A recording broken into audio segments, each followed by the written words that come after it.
You want to destroy some system, first defund it. Then it won't work. People will be angry. They want something else. That's a standard technique for privatizing some system. We see it in the attack on public schools. Public schools are based on the principle of solidarity. I no longer have children in school. They're grown up. But the principle of solidarity says I happily pay taxes so that the kid across the street can go to school. That's normal human emotion. You have to drive that out of people's heads. I don't have kids in school. Why should I pay taxes, privatize it, so on? The public education system, all the way from kindergarten to higher education, is under severe attack. I mean, that's one of the jewels of American society.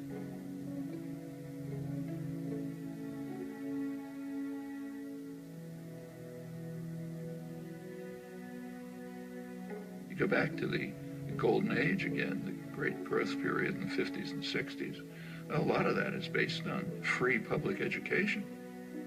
One of the results of the Second World War was the GI Bill of Rights, which enabled veterans, and remember that's a large part of the population, and to go to college. They wouldn't have been able to otherwise. They essentially got free education. Where a community, state, or nation courageously invests a substantial share of its resources in education, the investment invariably is returned in better business and a higher standard of living. The U.S. was way in the lead in developing extensive mass public education at every level. By now, more than half the states, most of the funding for the colleges comes from tuition, not from the state. That's a radical change, and that's a terrible burden on students. It means that students, if they don't come from very wealthy families, they're going to leave college with big debts. And if you have a big debt, you're trapped.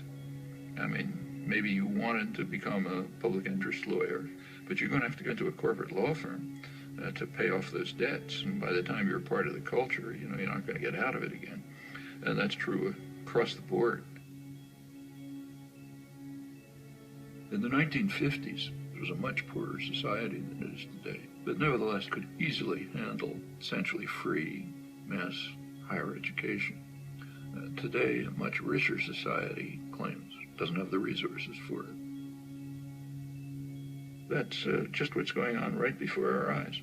That's the general attack on principles that, not only are they humane, they're the basis of the prosperity and health of this society.